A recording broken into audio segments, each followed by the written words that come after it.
Cambridge English, Ielts 11, Tests 1 to 4. Published by Cambridge University Press and Cambridge English Language Assessment 2016. This recording is copyright. CD 2. Test 3. You will hear a number of different recordings, and you will have to answer questions on what you hear. There will be time for you to read the instructions and questions, and you will have a chance to check your work. All the recordings will be played once only. The test is in 4 sections. At the end of the test, you will be given 10 minutes to transfer your answers to an answer sheet.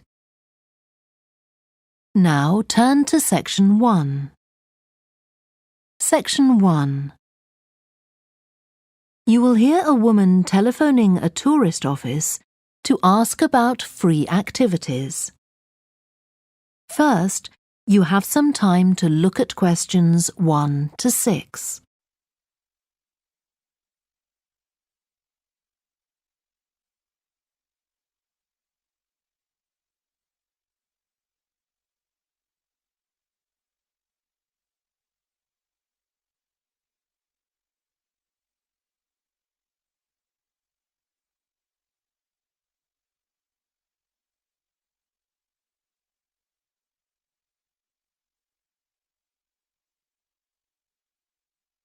You will see that there is an example that has been done for you. On this occasion only, the conversation relating to this will be played first. Good morning, this is Burnham Tourist Office, Martin speaking. Oh, hello. I saw a poster about free things to do in the area, and it said people should phone you for information. I'm coming to Burnham with my husband and 2 children for a few days on June the 27th or possibly the 28th, and I'd like some ideas for things to do on the 29th. Yes, of course. The date that the woman wants information about is the 29th of June, so the letter C has been circled. Now we shall begin. You should answer the questions as you listen because you will not hear the recording a second time. Listen carefully and answer questions 1 to 6. Good morning, this is Burnham Tourist Office, Martin speaking. Oh, hello. I saw a poster about free things to do in the area, and it said people should phone you for information. I'm coming to Burnham with my husband and 2 children for a few days on June the 27th or possibly the 28th, and I'd like some ideas for things to do on the 29th. Yes, of course. OK. Then let's start with a couple of events especially for children.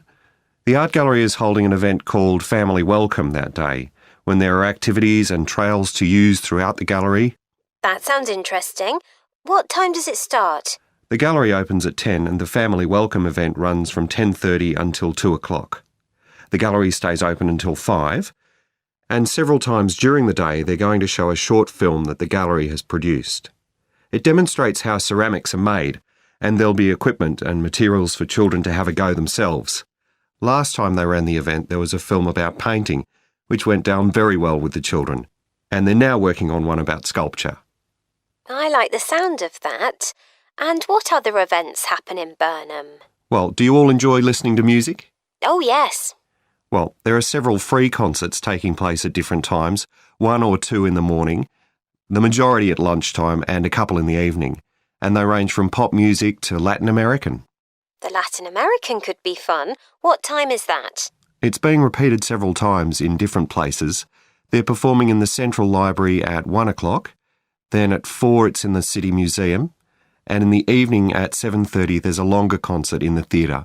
Right. I'll suggest that to the rest of the family. Something else you might be interested in is the boat race along the river. Oh, yes. Do tell me about that.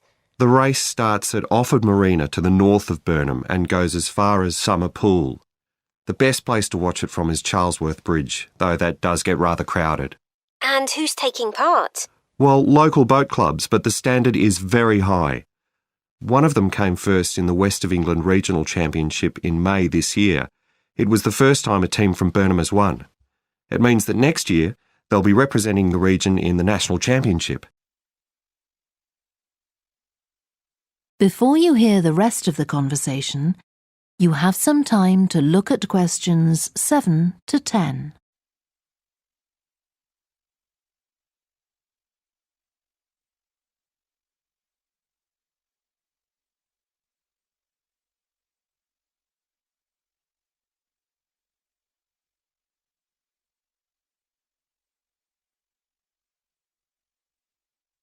Now listen and answer questions 7 to 10. Now, I've heard something about Paxton Nature Reserve. It's a good place for spotting unusual birds, isn't it? That's right, throughout the year.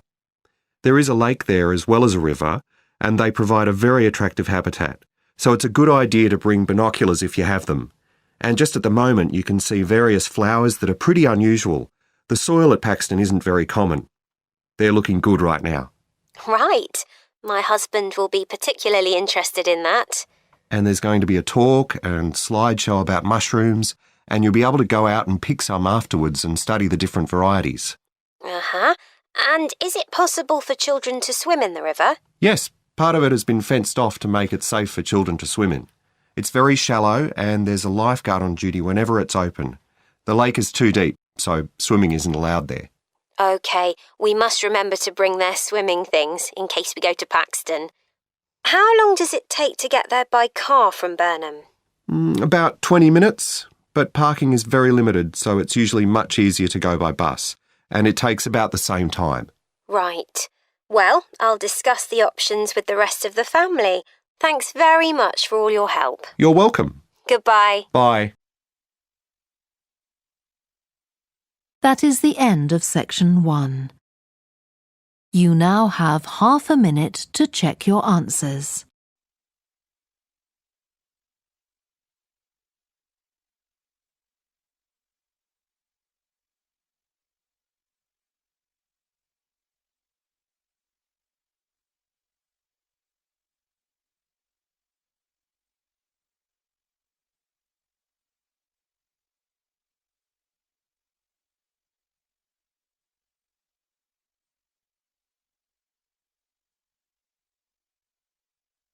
Now turn to section 2.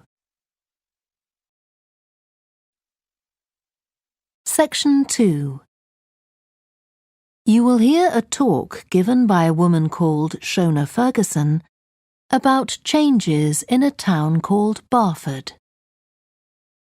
First, you have some time to look at questions 11 to 15.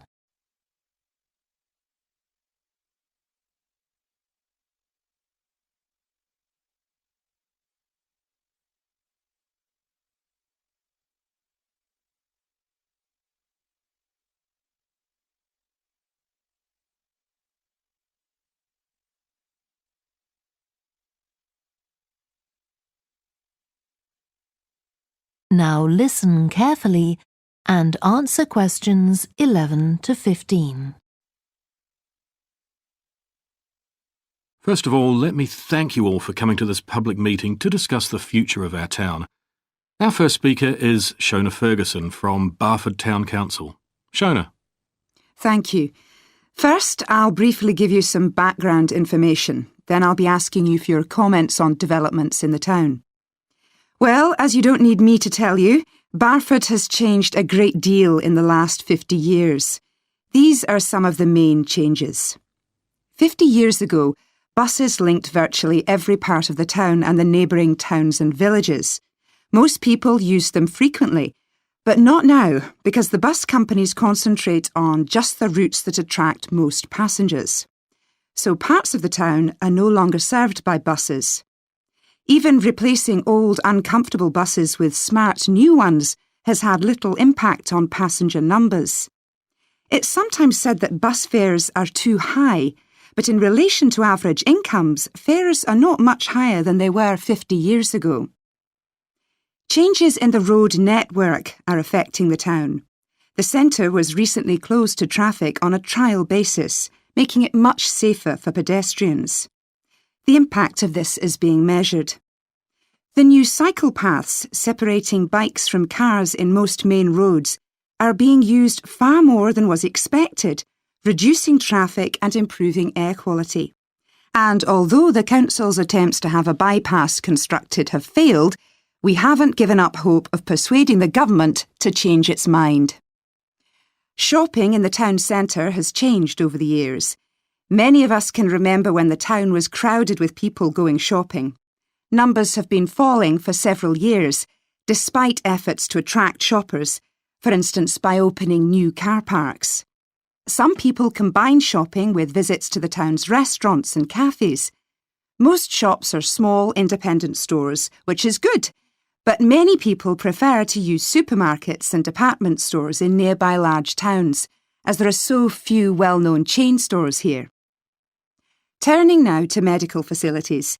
The town is served by family doctors in several medical practices, fewer than 50 years ago, but each catering for far more patients. Our hospital closed 15 years ago, which means journeys to other towns are unavoidable. On the other hand, there are more dentists than there used to be. Employment patterns have changed along with almost everything else. The number of schools and colleges has increased, making that the main employment sector. Services such as website design and accountancy have grown in importance, and surprisingly perhaps, manufacturing hasn't seen the decline that has affected it in other parts of the country. Before you hear the rest of the talk, you have some time to look at questions 16 to 20.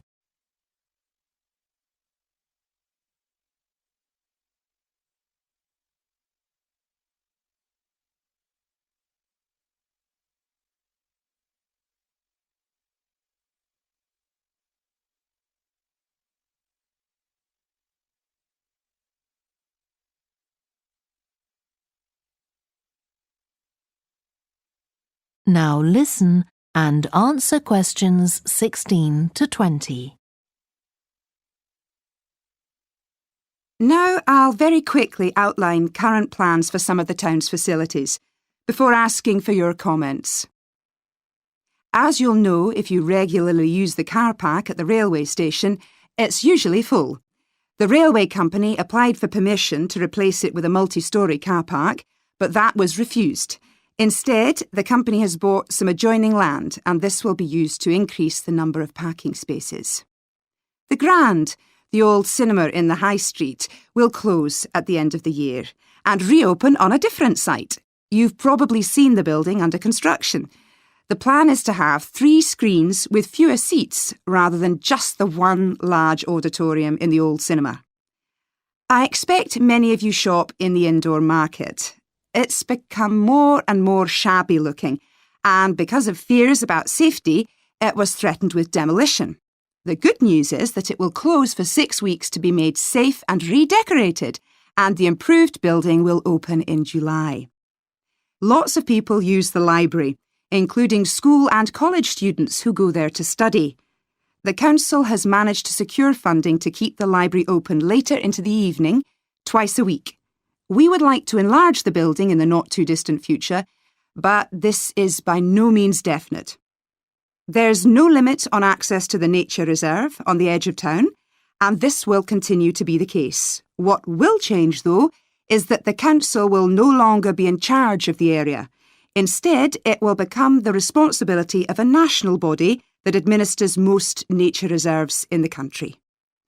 OK, now let me ask you if you have... That is the end of section 2. You now have half a minute to check your answers.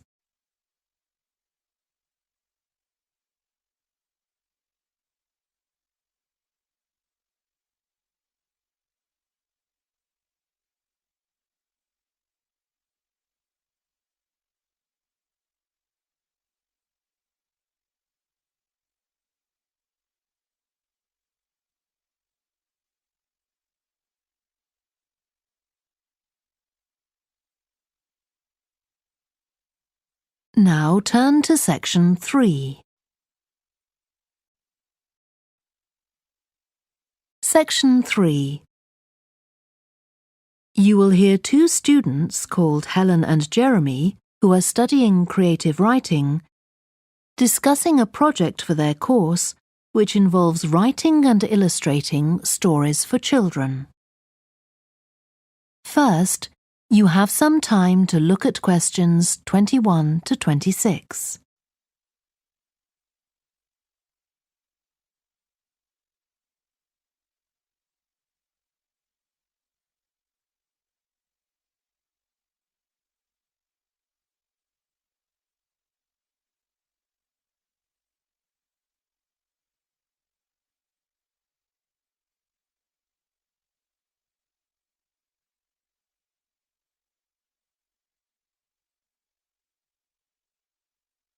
Now listen carefully and answer questions 21 to 26.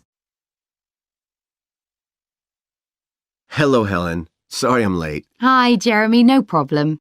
Well, we'd better work out where we are on our project, I suppose. Yeah, I've looked at the drawings you've done for my story, The Forest, and I think they're brilliant. They really create the atmosphere I had in mind when I was writing it. Oh, I'm glad you like them. There are just a few suggestions I'd like to make. Go ahead.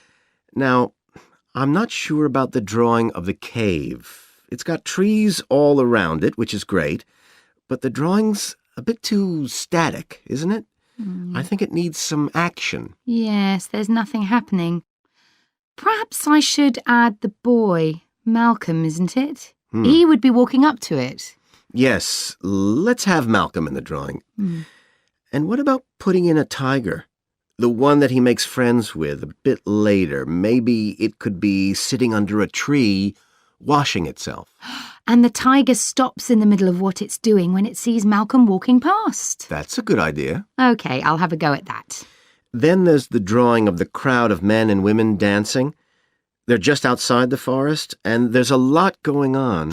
That's right. You wanted them to be watching a carnival procession, but I thought it would be too crowded. Do you think it works like this? Yes, I like what you've done. The only thing is, could you add Malcolm to it without changing what's already there?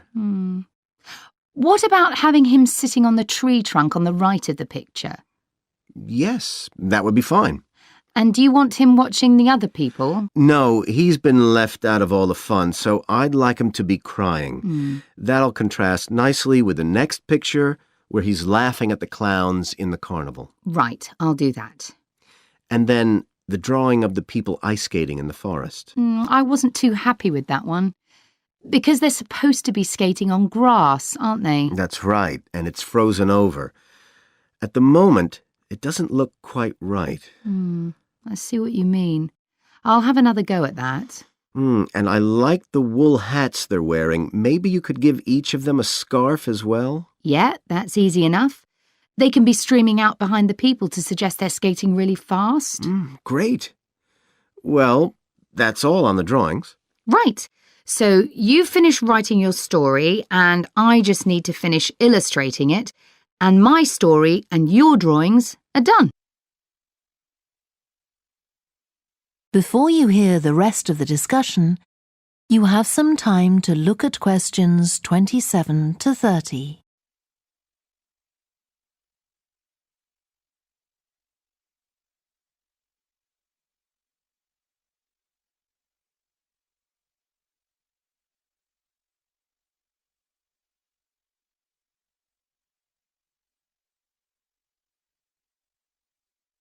Now listen and answer questions 27 to 30.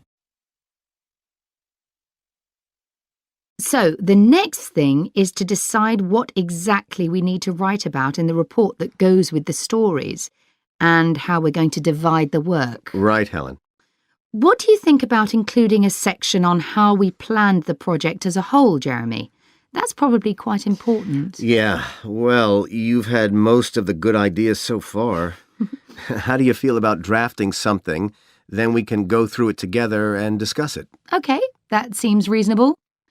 And I could include something on how we came up with the ideas for our two stories, couldn't I? Well, I've started writing something about that, so why don't you do the same and we can include the two things? Right. So what about our interpretation of the stories? Do we need to write about what we think they show, like the value of helping other people or that sort of thing? That's going to come up later, isn't it? I think everyone in the class is going to read each other's stories and come up with their own interpretations, which we're going to discuss. Oh, I missed that. So it isn't going to be part of the report at all? No. But we need to write about the illustrations because they're an essential element of children's experience of reading the stories. It's probably easiest for you to write that section, as you know more about drawing than I do. Maybe, but I find it quite hard to write about. I'd be happier if you did it. Okay. So when do you think we can get this ready? That is the end of section 3. You now have half a minute to check your answers.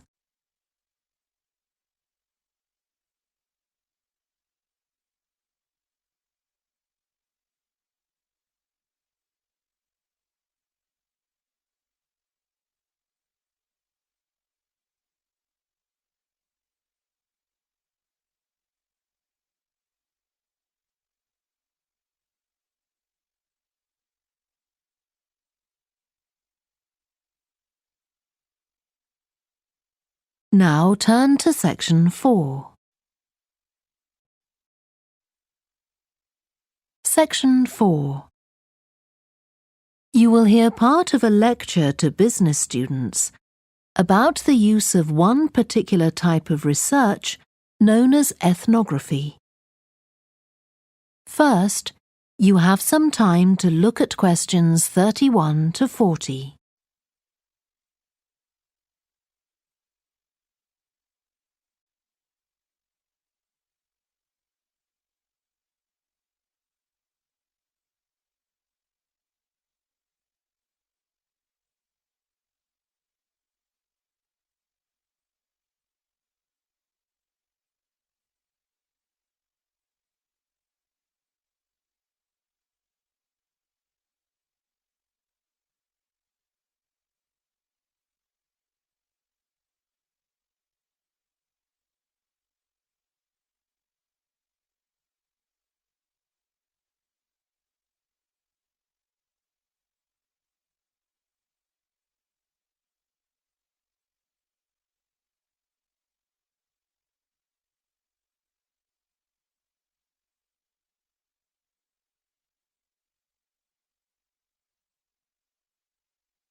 Now listen carefully and answer questions 31 to 40. So, what I'm going to talk about to you today is something called ethnography. This is a type of research aimed at exploring the way human cultures work. It was first developed for use in anthropology, and it's also been used in sociology and communication studies. So, what's it got to do with business, you may ask? Well, businesses are finding that ethnography can offer them deeper insight into the possible needs of customers, either present or future, as well as providing valuable information about their attitudes towards existing products. And ethnography can also help companies to design new products or services that customers really want. Let's look at some examples of how ethnographic research works in business. One team of researchers did a project for a company manufacturing kitchen equipment. They watched how cooks used measuring cups to measure out things like sugar and flour. They saw that the cooks had to check and recheck the contents because although the measuring cups had numbers inside them, the cooks couldn't see these easily. So a new design of cup was developed to overcome this problem, and it was a top seller. Another team of ethnographic researchers looked at how cell phones were used in Uganda, in Africa. They found that people who didn't have their own phones could pay to use the phones of local entrepreneurs. Because these customers paid in advance for their calls, they were eager to know how much time they'd spent on the call so far. So the phone company designed phones for use globally with this added feature. Ethnographic research has also been carried out in computer companies. In one company, IT systems administrators were observed for several weeks. It was found that a large amount of their work involved communicating with colleagues in order to solve problems, but that they didn't have a standard way of exchanging information from spreadsheets and so on. So, the team came up with an idea for software that would help them to do this. In another piece of research, a team observed and talked to nurses working in hospitals. This led to the recognition that the nurses needed to access the computer records of their patients no matter where they were. This led to the development of a portable computer tablet that allowed the nurses to check records in locations throughout the hospital. Occasionally, research can be done even in environments where the researchers can't be present. For example, in one project done for an airline, respondents used their smartphones to record information during airline trips, in a study aiming at tracking the emotions of passengers during a flight.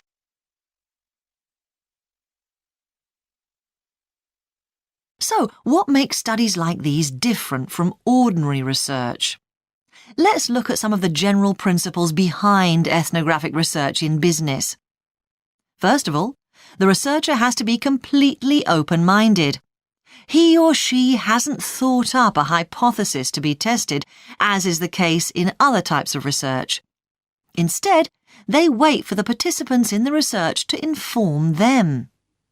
As far as choosing the participants themselves is concerned, that's not really all that different from ordinary research. The criteria according to which the participants are chosen may be something as simple as the age bracket they fall into, or the researchers may select them according to their income, or they might try to find a set of people who all use a particular product, for example. But it's absolutely crucial to recruit the right people as participants. As well as the criteria I've mentioned, they have to be comfortable talking about themselves and being watched as they go about their activities. Actually, most researchers say that people open up pretty easily, maybe because they're often in their own home or workplace. So, what makes this type of research special is that it's not just a matter of sending a questionnaire to the participants. Instead, the research is usually based on first-hand observation of what they are doing at the time.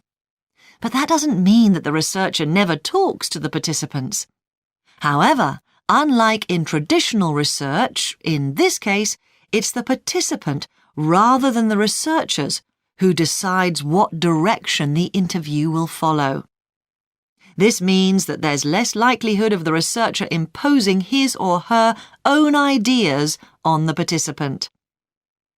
But after they've said goodbye to their participants and got back to their office, the researcher's work isn't finished. Most researchers estimate that 70 to 80% of their time is spent not on the collecting of data, but on its analysis, looking at photos, listening to recordings and transcribing them, and so on. The researchers may end up with hundreds of pages of notes. And to determine what's significant, they don't focus on the sensational things or the unusual things. Instead, they try to identify a pattern of some sort in all this data and to discern the meaning behind it.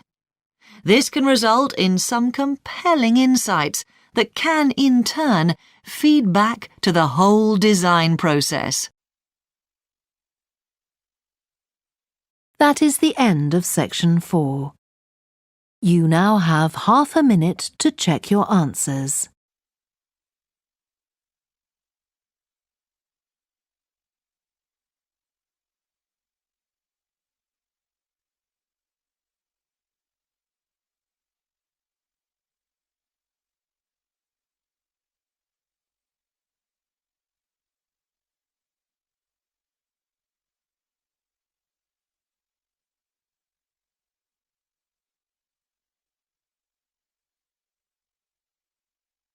That is the end of the listening test.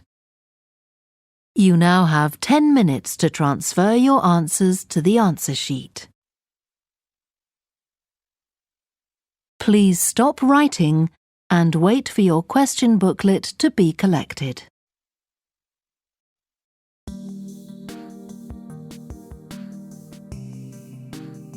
Hey there!